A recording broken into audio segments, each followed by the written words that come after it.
Hello friends, welcome to V V tutorial YouTube channel.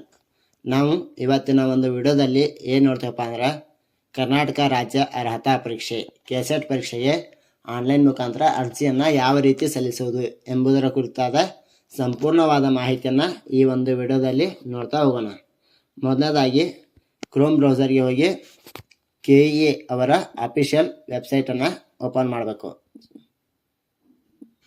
KEA ಅವರ official ವೆಬ್ಸೈಟನ್ನು open ಮಾಡಿದ ನಂತರ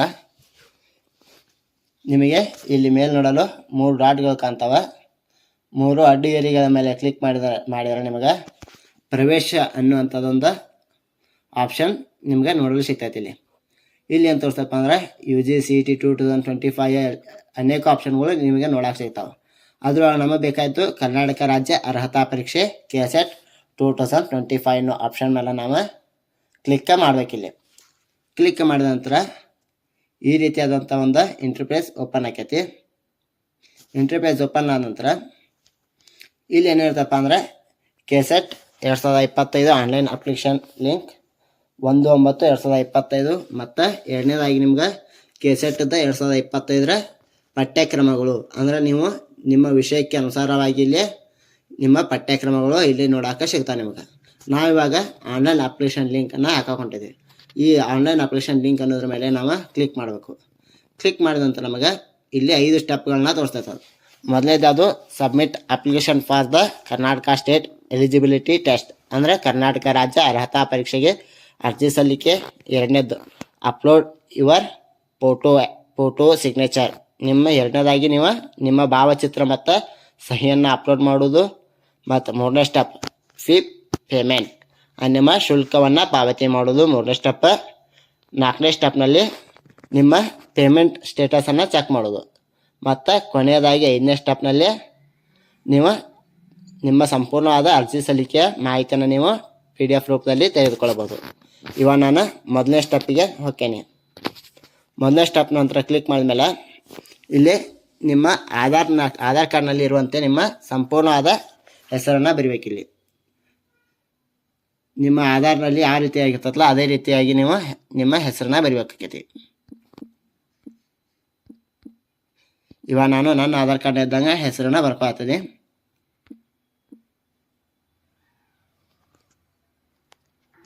ನಂತರ ನಿಮ್ಮ ಆಧಾರ್ ನಂಬರ್ ಇರುವಂಥ ಹೆಸರನ್ನ ಟೈಪ್ ಮಾಡಿದ ನಂತರ ಎರಡನೇದಾಗಿ ನಿಮ್ಮ date of birth in Aadhaar card ಇದ್ದಂಗೆ ನಿಮ್ಮ ಡೇಟ್ ಆಫ್ ಬರ್ತನ್ನು ಇಲ್ಲಿ ಸೆಲೆಕ್ಟ್ ಮಾಡಬೇಕೈತಿ. ನಂತರ ನೀವು ನಿಮ್ಮ ಆಧಾರ್ ಕಾರ್ಡ್ನ ಇದ್ದಂಗೆ ನಿಮ್ಮ ಡೇಟ್ ಆಫ್ ಬರ್ತನ್ನು ಹಾಕಿದ ನಂತರ ಲಾಸ್ಟ್ 4 ಡಿಜಿಟ್ ಆಧಾರ್ ನಂಬರ್ ಇಲ್ಲೇನು ತೋರಿಸಿರ್ತಪ್ಪ ಅಂದ್ರೆ ನಿಮ್ಮ ಆಧಾರ್ ಕಾರ್ಡ್ನಲ್ಲಿರುವ ಕೊನೆಯ 4 ನಂಬರ್ಗಳನ್ನ ಇಲ್ಲಿ ಎಂಟ್ರ್ ಮಾಡಬೇಕೈತಿ. ಎಂಟ್ರ್ ಮಾಡಿದ ನಂತರ ನೀವು ಇದಕ್ಕೆ ಸಬ್ಮಿಟ್ ಅಂತೇಳಿ ಕೊಡಬೇಕು. ಸಬ್ಮಿಟ್ ಅಂತ ಕೊಟ್ಟ ನಂತರ ನಿಮ್ದು ಈ ರೀತಿಯಾದಂಥ ಇಂಟರ್ಫೇಸ್ ಓಪನ್ ಆಕೈತಿ. ಏನಿರ್ತೈತಪ್ಪ ಅಂದ್ರೆ ಇದ್ರೊಳಗೆ ನಿಮ್ಮ ಅಪ್ಲಿಕೇಶನ್ ಯಾರು ಹಾಕತ್ತಿರಲ್ಲ ಅವ್ರ ನಂಬರ್ ಮತ್ತು ಅವರ ಡೇಟ್ ಆಫ್ ಬರ್ತ್ ಮತ್ತು ಅವರ ಆಧಾರ್ ಕಾರ್ಡ್ ನಂಬರ್ ಇರ್ತೈತಿ. ನಂತರ ಇಲ್ಲಿ ಕೆಸೆಟ್ 2025 ಅಂತ ಇರ್ತೈತಿ. ನಂತರ ಸೆಲೆಕ್ಟ್ ಸಬ್ಜೆಕ್ಟ್, ನಿಮ್ಮ ವಿಷಯವನ್ನು ನೀವು ಆಯ್ಕೆ ಮಾಡುವುದು ಇಲ್ಲಿ ಇರ್ತೈತಿ. ನಿಮ್ಮ ವಿಷಯ ಯಾವ್ದು ಇರ್ತೈತಲ್ಲ ಅದನ್ನು ನೀವು ಯಾವ ವಿಷಯದ ಕುರಿತು ನೀವು PGಯನ್ನು ಮಾಡ್ತಾಯಿದ್ದೀರಿ ಆ ವಿಷಯವನ್ನು ನೀವು ಇಲ್ಲಿ ಆಯ್ಕೆ ಮಾಡ್ಕೋಬೇಕು. ಇವಾಗ ನಂದು ಎಕನಾಮಿಕ್ಸ್ ಸಬ್ಜೆಕ್ಟ್, ನಾನು ಎಕನಾಮಿಕ್ಸನ್ನು ಸೆಲೆಕ್ಟ್ ಮಾಡ್ಕೊತಿದ್ದೀನಿ. ಎಕನಾಮಿಕ್ಸನ್ನು ಸೆಲೆಕ್ಟ್ ಮಾಡ್ಕೊಂಡ್ಮೇಲೆ ನೀವು ಮೊದಲು ಅದೇ ವಿಷಯದಲ್ಲಿ ಅರ್ಹತೆ ಪಡೆದಿದ್ದೀರಾ ಅಂದರೆ have you got eligibility with the same subject before ಅಂದರೆ ನೀವು PGಯಲ್ಲಿ ಅದೇ ವಿಷಯದ ಕುರಿತು ಅರ್ಹತೆಯನ್ನು ಪಡೆದಿದ್ದೀರಾ ಅಂತ ಕೇಳ್ತಿ. ಹೌದು ಅಂತೇಳಿ ಇಲ್ಲಿ ಕೊಡಬೇಕು.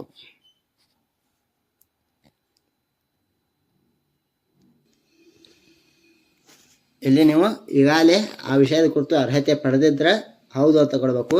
ಅರ್ಹತೆ ಪಡೆದಿರಿಕಲ್ಲ ಅಂದ್ರೆ ಈಗ ಇನ್ನೂ ನೀವು ರನ್ನಿಂಗ್ ಒಳಗಿತ್ತು ಅಂದ್ರೆ ನಿಮ್ದು ಕೋರ್ಸ್ ರನ್ನಿಂಗ್ ಒಳಗಿತ್ತು ಅಂದ್ರೆ ನೋ ಅಂತೇಳಿ ಕೊಡಬೇಕು.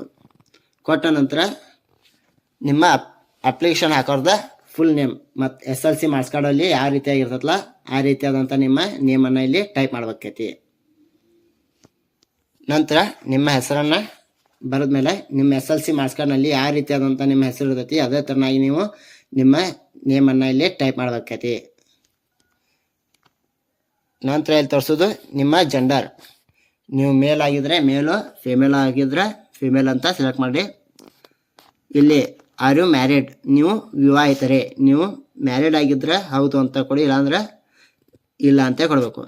ನಂತರ father name as SLC marks card, ನಿಮ್ಮ ತಂದೆ ಹೆಸರು ನಿಮ್ಮ SLC ಮಾರ್ಕ್ಸ್ ಕಾರ್ಡ್ನಲ್ಲಿ ಯಾವ ರೀತಿ ಐತಿ ಅದೇ ರೀತಿಯಾಗಿ ನೀವು ಇಲ್ಲಿ ನಿಮ್ಮ ಫಾದರ್ ನೇಮನ್ನು ಟೈಪ್ ಮಾಡಬೇಕು.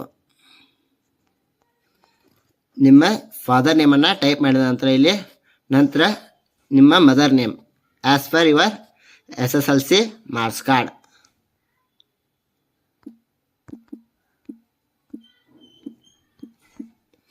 ನಂತರ ನಿಮ್ಮ ಮೀಸಲಾತಿ ವರ್ಗ, ಇಲ್ಲಿ ನಿಮ್ಮದು ರಿಸರ್ವೇಷನ್ ಕ್ಯಾಟಗರಿ ಇರ್ತೈತಿ. ನೀವು SC ಆಗಿರೋ SC, ST ಆಗಿರೋ ST, ನೀವು ಪ್ರವರ್ಗ 2A 2B ಈ ರೀತಿ ಅಂತ ನೀವು ನಿಮ್ದು ಯಾವ ಕ್ಯಾಟಗರಿ ಇರ್ತೈತಲ್ಲ ಆ ಕ್ಯಾಟಗರಿಯನ್ನು ನೀವು ಇಲ್ಲಿ ಸೆಲೆಕ್ಟ್ ಮಾಡ್ಕೋಬೇಕೈತಿ. ಸೆಲೆಕ್ಟ್ ಮಾಡ್ಕೊಂಡ ನಂತರ ನಿಮ್ದು ಇನ್ಕಮ್ ಕಾಸ್ಟ್ ನಂಬರನ್ನು ಇಲ್ಲಿ ಎಂಟ್ರಿ ಮಾಡಬೇಕೈತಿ. ಈ ರೀತಿಯಾಗಿ ನಿಮ್ಮ ಕಾಸ್ಟ್ ಇನ್ಕಮ್ದ RD ನಂಬರನ್ನು ಹಾಕಿದ ನಂತರ ನಿಮ್ಮ ಸಂಪೂರ್ಣವಾದ ಮಾಹಿತಿ ಇಲ್ಲೇ ಸಿಗ್ತೈತಿ. ಇಲ್ಲಿ ನಂತರ ನಿಮ್ಮ date of birth as per SLC marks ಕಾರ್ಡ್ನಾಗ ಇದ್ದಂಗೆ ನಿಮ್ಮ ಡೇಟ್ ಆಫ್ ಬರ್ತನ್ನು ಇಲ್ಲಿ ಎಂಟ್ರಿ ಮಾಡಬೇಕೈತಿ. ಇವಾಗ ನಾನು ನನ್ನ ಡೇಟ್ ಆಫ್ ಬರ್ತನ್ನು ಇಲ್ಲಿ ಎಂಟ್ರಿ ಮಾಡ್ತಾಯಿದ್ದೀನಿ.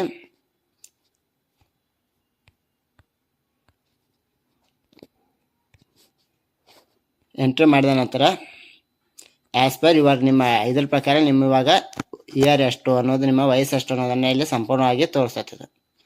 ನಂತರ ನಿಮ್ಮ ಅಡ್ರೆಸ್, ನಿಮ್ಮ ಪತ್ರ ವ್ಯವಹಾರಕ್ಕೆ ಪೂರ್ಣ ವಿಳಾಸನ ನೀವು ಇಲ್ಲಿ ಎಂಟ್ರಿ ಮಾಡಬೇಕೈತಿ. ನಂತರ ನಿಮ್ಮ ಅಡ್ರೆಸ್ಸನ್ನು ಎಂಟ್ರಿ ಮಾಡಿದ್ಮೇಲೆ ನಿಮ್ಮ ತಾಲೂಕು ಯಾವುದು ಅನ್ನೋದನ್ನು ಇಲ್ಲೇ ಬರೀಬೇಕೈತಿ.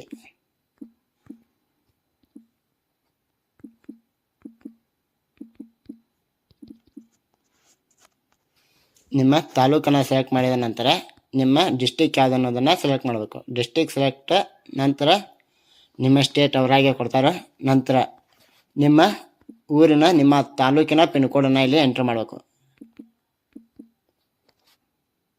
ನಂತರ ನಿಮ್ಮ ಮೊಬೈಲ್ ನಂಬರನ್ನು ಇಲ್ಲಿ ಎಂಟ್ರಿ ಮಾಡಬೇಕೈತಿ.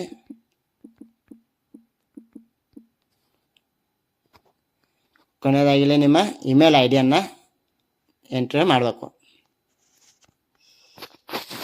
ನಿಮ್ಮ ಮೇಲ್ ID ಎಂಟ್ರಿ ಮಾಡಿದ ನಂತರ ಇಲ್ಲಿ ನೆಕ್ಸ್ಟ್ ಏನೈತಿ ಪರ್ಸನ್ ವಿತ್ ಡಿಸ್ಎಬಿಲಿಟಿ, ವಿಶೇಷ ಚೇತನ. ನೀವು ಏನಾರ ವಿಶೇಷ ಚೇತನ ಇದ್ರಿ ಅಂದ್ರೆ ಎಸ್ ಅಂತ ಕೊಡಿ, ಇಲ್ಲಾಂದ್ರೆ ನೋ ಅಂತ ಕೊಡ್ಬೇಕೈತಿ. ನಂತರ ಇಲ್ಲಿ ಏನು ಬರ್ತಪ್ಪ ಅಂದ್ರೆ ನಿಮ್ಮ SSLC ರಿಜಿಸ್ಟರ್ ನಂಬರ್, ಈ ನೀವು SLC ಓದೋದ್ ಮುಂದೆ ನಿಮ್ಮ ರಿಜಿಸ್ಟರ್ ನಂಬರ್ ಏನಿರ್ತೈತಲ್ಲ ಅದನ್ನು ಇಲ್ಲಿ ಎಂಟ್ರಿ ಮಾಡ್ಬೇಕೈತಿ.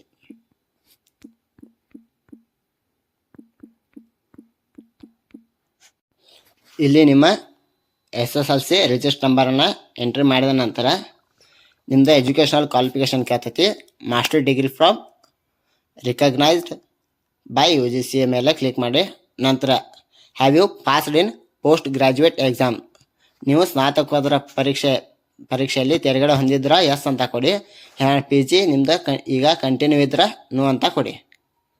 ನೆಕ್ಸ್ಟ್ ನೀವು PG ಪರೀಕ್ಷೆಗೆ ಹಾಜರಾಗಿದ್ದೀರಾ, ಫಲಿತಾಂಶಕ್ಕಾಗಿ ಕಾಯುತ್ತಿದೆ. ನೀವು ಯಾವುದೇ ಒಂದು PG ಪರೀಕ್ಷೆಗೆ ಇವಾಗ ಅಡ್ಮಿಷನ್ ಮಾಡಿಸಿ ಒಂದು ಪರೀಕ್ಷೆ ಫಲಿತಾಂಶಕ್ಕಾಗಿ ಕಾಯಾಗತ್ತಿದ್ರ ಎಸ್ ಅಂತ ಕೊಡಿ, ಇಲ್ಲಾಂದ್ರೆ ನೋ ಅಂತ ಕೊಡಿ. ಇವಾಗ ನಂದು ಫಸ್ಟ್ ಟೈಮ್ ಎಕ್ಸಾಮನ್ನು ಬರೋದು ನಾನು ರಿಸಲ್ಟ್ಗಾಗಿ ಕಾಯ್ತಿದ್ದೀನಿ, ಅದಕ್ಕೆ ನಾನು ಎಸ್ ಅಂತ ಕೊಡ್ತೀನಿ. ನೆಕ್ಸ್ಟ್ ವಿಶ್ವವಿದ್ಯಾಲಯದ ಹೆಸರು, ನೀವು ಯಾವ ವಿಶ್ವವಿದ್ಯಾಲಯದಲ್ಲಿ PGಯನ್ನು ಮಾಡ್ತಿದ್ದಿಲ್ಲ ಆ ವಿಶ್ವವಿದ್ಯಾಲಯದ ಹೆಸರನ್ನು ಇಲ್ಲಿ ಎಂಟ್ರಿ ಮಾಡಿ. ನಂತರ ಆರ್ ಯು PhD ಹೋಲ್ಡರ್, ನೀವು PhD ಹೋಲ್ಡರ್ ಆಗಿದ್ದರೆ ಎಸ್ ಅನ್ನೋ ಆಪ್ಷನ್ ಮೇಲೆ ಕ್ಲಿಕ್ ಮಾಡಿ. ಮತ್ತು ನೀವು ಯಾವುದೇ ಒಂದು ಸೆಂಟ್ರಲ್ ಗೌರ್ಮೆಂಟ್ ಹೋಲ್ಡ್ರು, ಸೆಂಟ್ರಲ್ ಅಥವಾ ಸ್ಟೇಟ್ ಗೌರ್ಮೆಂಟ್ ಜಾಬ್ ಮಾಡತ್ತಿದ್ರೆ ಎಸ್ ಅನ್ನೋ ಆಪ್ಷನ್ ಮೇಲೆ ಕ್ಲಿಕ್ ಮಾಡಿ, ಇಲ್ಲಾಂದ್ರೆ ನೋ ಅನ್ನೋ ಆಪ್ಷನ್ ಮೇಲೆ ಕ್ಲಿಕ್ ಮಾಡಿ. ನೆಕ್ಸ್ಟ್ 19th ಏನೈತಿ ಪ್ರೆಸೆಂಟ್ಲಿ ವರ್ಕಿಂಗ್, ನೀವು ಪ್ರಸ್ತುತ ಯಾವುದೇ ಗೌರ್ಮೆಂಟ್ ಆಗಲಿ ಪ್ರೈವೇಟ್ ಆಗಲಿ ಎಲ್ಲಾರ ವರ್ಕ್ ಮಾಡತ್ತಿದ್ರೆ ಎಸ್ ಅಂತ ಕ್ಲಿಕ್ ಮಾಡಿ, ಇಲ್ಲಾಂದ್ರೆ ನೋ ಅನ್ನೋ ಆಪ್ಷನ್ ಮೇಲೆ ಕ್ಲಿಕ್ ಮಾಡಿ. ನೀವು ನೆಕ್ಸ್ಟ್ ಸೇವೆಯಿಂದ ಎಂದಾದರೂ ವಜಾಗೊಂಡಿದ್ದೀರಾ, ನೀವು ಎಂದಾದರೂ ಸೇವೆಯಿಂದ ವಜಾಗೊಂಡಿದ್ರೆ ಎಸ್ ಅನ್ನೋ ಆಪ್ಷನ್ ಮೇಲೆ ಕ್ಲಿಕ್ ಮಾಡಿ, ಇಲ್ಲಾಂದ್ರೆ ನೋ ಅನ್ನೋದ್ರ ಮೇಲೆ ಕ್ಲಿಕ್ ಮಾಡಿ. ನೆಕ್ಸ್ಟ್ ಇಲ್ಲಿ ಏನು ಕೊಟ್ಟಿರ್ತಾರೆ, ನಿಮ್ಮ ಆಧಾರ್ ಸಂಖ್ಯೆಯ ಕೊನೆಯ 4 ನಂಬರ್ಗಳನ್ನ ಅವರು ಇಲ್ಲೇ ಕೊಟ್ಟಿರ್ತಾರೆ. ನೆಕ್ಸ್ಟ್ 22ನೇ ಆಪ್ಷನ್ನ ಸೆಲೆಕ್ಟ್ ಟೆಸ್ಟ್ ಸೆಂಟರ್ಸ್, ನಿಮ್ಮ ಪರೀಕ್ಷಾ ಕೇಂದ್ರವನ್ನು ಆಯ್ಕೆ ಮಾಡ್ಕೋಬೇಕು. ಈಗಾಗಲೇ ನಾನು ನಿಮ್ಗೆ ಹೇಳ್ದಂಗೆ ಹಿಂದೆ ನೋಟಿಫಿಕೇಶನ್ ವಿಡಿಯೋದಲ್ಲಿ ಹೇಳ್ದಂಗೆ ಕೆಲವೊಂದಿಷ್ಟು ವಿಷಯಗಳಿಗೆ ಬೆಂಗಳೂರನ್ನೇ ಆಯ್ಕೆ ಮಾಡ್ಕೋಬೇಕು. ಮತ್ತು ಇನ್ನು ಉಳಿದ ವಿಷಯಗಳಿಗೆ ನಿಮ್ಗೆ ಬೇಕಾದೊಂದು ಸೆಂಟ್ರನ್ನು ಆಯ್ಕೆ ಮಾಡ್ಕೊತ ಅವಕಾಶವನ್ನು ನೀಡಿದ್ದಾರೆ. ಇವಾಗ ನಮ್ಮದು ಎಕನಾಮಿಕ್ಸ್ ಇದ್ರಿಂದ ನಮಗೂ ಬೇಕಾದೊಂದು ಸೆಂಟ್ರನ್ನು ಆಯ್ಕೆ ಮಾಡ್ಕೋದಿರ್ತೈತಿ. ನಮಗೆ ನಿಯರೆಸ್ಟ್ ಧಾರವಾಡದ್ರಿಂದ ನಾವು ಇಲ್ಲ ಧಾರವಾಡನ ಸೆಲೆಕ್ಟ್ ಮಾಡ್ಕೋತಿದ್ದೇವೆ. ನೆಕ್ಸ್ಟ್ ಇಲ್ಲಿ ಅಭ್ಯರ್ಥಿಯ ಡಿಕ್ಲರೇಷನ್ ಇರ್ತೈತಿ. ಈ ಡಿಕ್ಲರೇಷನ್ನ ಓದಿ ಇದರ ಓಕೆ ಮೇಲೆ ಕ್ಲಿಕ್ ಮಾಡಿ ನೀವು ಪ್ರಿವ್ಯೂ ಮೇಲೆ ಕ್ಲಿಕ್ ಮಾಡ್ಬೇಕೈತಿ. ಪ್ರಿವ್ಯೂ ಮೇಲೆ ಕ್ಲಿಕ್ ಮಾಡಿದ ನಂತರ ನಿಮ್ದು ಅಪ್ಲಿಕೇಶನ್ನ ಪ್ರಿವ್ಯೂ ಆಕೈತಿ. ಇಲ್ಲಿ ನಿಮ್ದು ಕ್ಯಾಂಡಿಡೇಟ್ ನೇಮ್ ಮತ್ತು ನಿಮ್ಮ date of birth, Aadhaar number, ನೀವು ಯಾವ ಸಬ್ಜೆಕ್ಟ್ ಮೇಲೆ ಬರೆಯಕ್ಕೆ ಹೊಂಟಿದ್ದೀರಿ ಮತ್ತು ನಿಮ್ಮ ಸಂಪೂರ್ಣವಾದ ಒಂದು ಮಾಹಿತಿಯನ್ನು ಏನಿರ್ತೈತಿ ಇಲ್ಲಿ ಇದರಲ್ಲಿ ಕೊಟ್ಟಿರ್ತಾರೆ. ಇದನ್ನು ನೀವು ನಿಮ್ಮ ಮೊಬೈಲ್ನಲ್ಲಿ ಸ್ಕ್ರೀನ್ಶಾಟ್ ಹೊಡೆದು ಇಟ್ಕೋಬೇಕು. ನಂತರ ಕೊನೆಯದಾಗಿ ಎಲ್ಲ ಸರಿಯಾಗಿತ್ತಂದ್ರೆ ಇಲ್ಲಿ ನಿಮ್ದು ಈ ಅವ್ರು ಏನು ಕೋಡ್ ಕೊಟ್ಟಿರ್ತಲ್ಲ ಆ ಕೋಡನ್ನು ಎಂಟ್ರಿ ಮಾಡಿ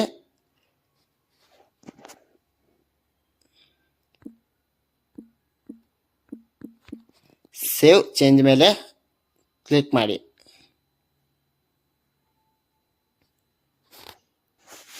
ಈ ನಂಬರ್ ಇಲ್ಲಿ ಏನು registered successfully and your application is KS40.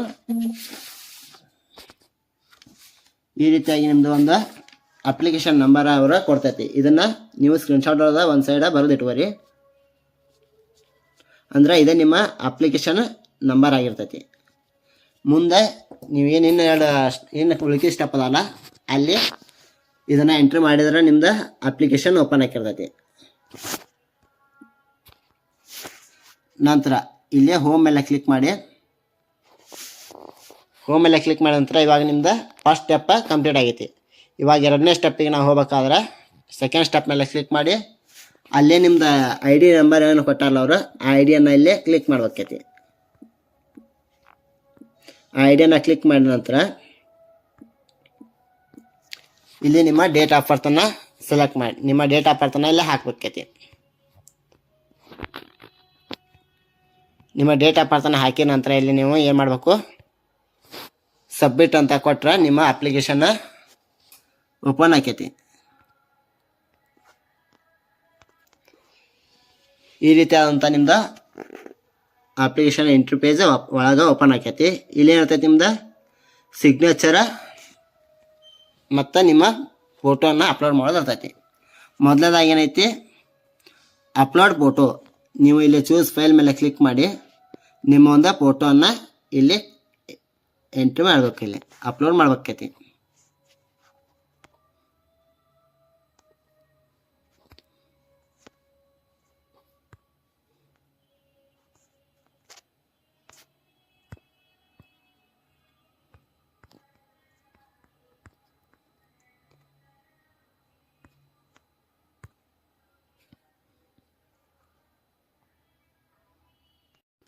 ನಿಮ್ಮ ಫೋಟೋ ಮತ್ತು ನಿಮ್ಮ ಸಿಗ್ನೇಚರ್ನ ಇಲ್ಲಿ ಅಪ್ಲೋಡ್ ಮಾಡ್ಕೋಬೇಕಾಗ್ತೈತಿ. ನಿಮ್ಮ ಫೋಟೋ ಮತ್ತು signature minimum 100 KB, maximum 100 KB ಒಳಗಾಗಿ ಇರಬೇಕವು. ಹೆಚ್ಚಿಗೆ ಇದ್ರೆ ಈ ಫೈಲು ನಿಮ್ಮ ಫೋಟೋ ಮತ್ತು ಸಿಗ್ನೇಚರನ್ನು ತೆಗೆದುಕೊಳ್ಳೋಂಗಿಲ್ಲ. ಇದಿಷ್ಟ ಸೆಲೆಕ್ಟ್ ಮಾಡಿ ನಿಮ್ಮ ಫೋಟೋ ಮತ್ತು ಇದನ್ನು ಮಾಡಿದ್ಮೇಲೆ ಸೇವ್ ಅನ್ನೋ ಆಪ್ಷನ್ ಮೇಲೆ ಕ್ಲಿಕ್ ಮಾಡಿ. ಸೇವ್ ಆಪ್ಷನ್ ಮೇಲೆ ಕ್ಲಿಕ್ ಮಾಡಿದರೆ ನಿಮ್ಮ ಫೋಟೋ ಮತ್ತು ಸಿಗ್ನೇಚರ್ ಅಪ್ಲೋಡೆಡ್ ಸಕ್ಸಸ್ಫುಲ್ ಅಂತ ತೋರಿಸ್ತೈತಿ. ನಂತರ ಮತ್ತು ಹೋಮಿಗೆ ಬಂದ ಮೂರನೇದಾಗಿ ಪೇಮೆಂಟ್ ಮಾಡೋದು. ನಿಮ್ಮ ಪೇಮೆಂಟ್ ಮಾಡಬೇಕಂದ್ರೆ ಮೊದಲು ನಿಮ್ಮ ಏನು ID ಕೊಟ್ಟಿರ್ತಾರಲ್ಲ ಹಾಗೆ ನಿಮಗೆ ಬರೆದಿಟ್ವರಿ ಅಂತ ಏನಲ್ಲ ಆ IDಯನ್ನು ಇಲ್ಲೇ ಎಂಟ್ರಿ ಮಾಡಬೇಕೈತಿ. ಆ IDಯನ್ನು ಎಂಟ್ರಿ ಮಾಡಿದ ನಂತರ ನಿಮ್ದು ಇದು ಓಪನ್ ಆಕೈತಿ. ID ಎಂಟ್ರಿ ಮಾಡಬೇಕು ಮತ್ತು ನಿಮ್ಮ ಡೇಟ್ ಆಫ್ ಬರ್ತ್ ಇದನ್ನ ಎಂಟ್ರಿ ಮಾಡಿದ ನಂತರ ನಿಮ್ದು ಸಂಪೂರ್ಣವಾದಂಥ ಮಾಹಿತಿ ಮತ್ತು ಪೇಮೆಂಟ್ ಮಾಡೋಕೆ ಮುಂದಿನ ಆಪ್ಷನ್ ಅದ ತೋರಿಸ್ತೈತಿ.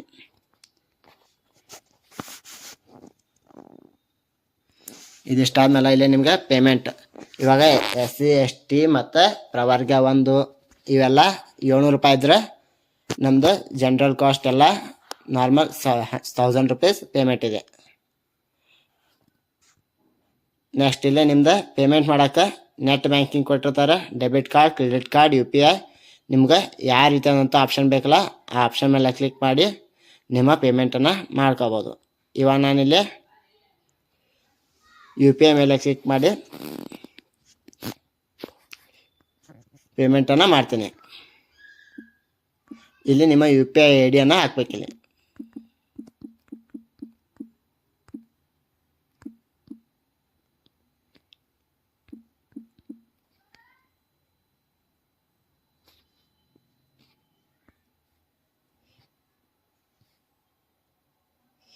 ನಿಮ್ಮ UPI ID ಹಾಕಿ ನಂತರ ಇಲ್ಲಿ ಪ್ರೊಸೀಡ್ ನೌ ಅಂತ ಕೊಡಬೇಕು. ಪ್ರೊಸೀಡ್ ನೌ ಅಂತ ಕೊಟ್ಟರೆ ನಿಮ್ದು ಪೇಮೆಂಟಿಗೆ ಹೋಗಿರ್ತೈತಿ.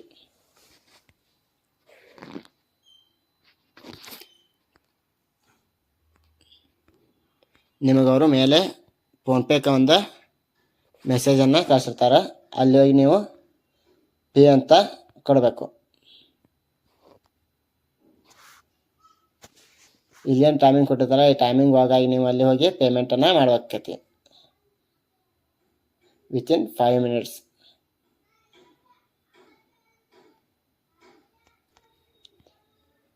ನಂತರ ಪೇಮೆಂಟ್ ಮಾಡಿದ ನಂತರ ಈ ರೀತಿಯಾಗಿ ಬರ್ತೈತಿ. ಇದನ್ನು ನೀವು ಪೇಮೆಂಟ್ ಸಕ್ಸಸ್ಫುಲ್ ಇದ್ದಿದ್ದನ್ನು ನೀವು ಬೇಕಾದ್ರೆ ಪ್ರಿಂಟನ್ನು ತೆಗೆದುಕೊಳ್ಬೋದು. ಇದನ್ನ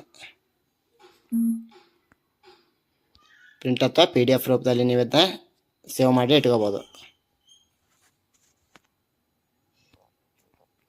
ನಂತರ ಮತ್ತೆ ಮರಳಿ ಹೋಮ್ಗೆ ಹೋಗಿ ಇವಾಗ ನೀವು ಪೇಮೆಂಟ್ ಸ್ಟೇಟಸನ್ನು ಸ್ಟೆಪ್ 4 ಪೇಮೆಂಟ್ ಸ್ಟೇಟಸನ್ನು ನೋಡಬೇಕು. ಮತ್ತು ಅದೇ ಥರನಾಗಿ ಸೇಮ್ ರೂಟೀನ್ ನಿಮ್ಮ ಅಪ್ಲಿಕೇಶನ್ ID ಮತ್ತು ನಿಮ್ಮ ಡೇಟ್ ಆಫ್ ಬರ್ತನ್ನು ಇಲ್ಲಿ ಎಂಟ್ರಿ ಮಾಡಬೇಕೈತಿ. ಈ 4 ಸ್ಟೆಪ್ಪಲ್ಲಿ ನಿಮಗೆ ಹಾಗೆ ಏನು ತೋರಿಸಿರ್ತಲ್ಲ ಪೇಮೆಂಟ್ ಮಾಡಿದ ನಂತರ ಅದೇ ಇಲ್ಲಿ 4 ಸ್ಟೆಪ್ ಆಗಿರ್ತೈತಿ. ನಂತರ ಮತ್ತೆ ಹೋಮ್ಗೆ ಹೋಗಿ ಲಾಸ್ಟ್ 5th ಸ್ಟೆಪ್ ಒಂದು ನೋಡಿಬಿಡೋದು. ಇಲ್ಲಿ ಮತ್ತು ಸೇಮ್ ರೂಟೀನ್ ನಿಮ್ಮ ಅಪ್ಲಿಕೇಶನ್ ನಂಬರು ಮತ್ತು ನಿಮ್ಮ ಡೇಟ್ ಆಫ್ ಬರ್ತ್ ನೀವು ನಿಮ್ಮದು ಇದನ್ನು ಹಾಕಿ ಒಳ ಬಂದ ನಂತರ ನಿಮ್ಗೆ ಈ ರೀತಿಯಾದಂಥ ಒಂದು ನಿಮ್ಮದು ಸಂಪೂರ್ಣವಾದ ಮಾಹಿತಿಯ ಎಂಟರ್ಪ್ರೈಸ್ ಓಪನ್ ಆಗ್ತೈತಿ. ನೀವು ಯಾವ ವಿಷಯದ ಕುರಿತು ಇದನ್ನು ಬರೆಯತ್ತೀರಿ ನಿಮ್ಮ ಸಂಪೂರ್ಣವಾದ ಮಾಹಿತಿ ಇಲ್ಲಿ ಲಭ್ಯ ಇರ್ತೈತಿ. ಈ ಅಪ್ಲಿಕೇಶನ್ನ ನೀವು ಡೌನ್ಲೋಡ್ ಮಾಡಿ ನಿಮ್ಮ ಕಡೆ ಇಟ್ಕೊಂಡ್ರಿ ಅಂದ್ರೆ ಈ ಅಪ್ಲಿಕೇಶನ್ ಏನಿದೆ ಡಾಕ್ಯುಮೆಂಟ್ ಇರ್ತೈತಲ್ಲ ಇದು ನಿಮ್ಮ ಕೆಸೆಟ್ನಲ್ಲಿ ಎಲಿಜಿಬಲ್ ಆದರೆ ಕೊನೆಯವರೆಗೂ ಇದೊಂದು ಅಪ್ಲಿಕೇಶನ್ ನಿಮ್ಗೆ ಅಗತ್ಯವಾಗಿರ್ತೈತಿ. ಇದನ್ನು ಭದ್ರತೆಯಿಂದ ಕಾಪಾಡಿಕೊಳ್ಬೇಕೈತಿ. ಇದಿಷ್ಟಾಗಿತ್ತು ಇವತ್ತಿನ ಕೆಸೆಟ್ ಅರ್ಜಿ ಯಾವ ರೀತಿ ಸಲ್ಲಿಸುವುದು ಎಂಬುದರ ಕುರಿತು ವಿಡಿಯೋ. ಈ ಒಂದು ವಿಡಿಯೋ ನಿಮ್ಗೆ ಇಷ್ಟ ಆಗಿದ್ರೆ ಒಂದು ಲೈಕ್ ಮಾಡಿ ನಿಮ್ಮ ಅಭಿಪ್ರಾಯಗಳನ್ನು ಕಮೆಂಟ್ ಬಾಕ್ಸ್ನಲ್ಲಿ ತಿಳಿಸಿ. ಧನ್ಯವಾದ.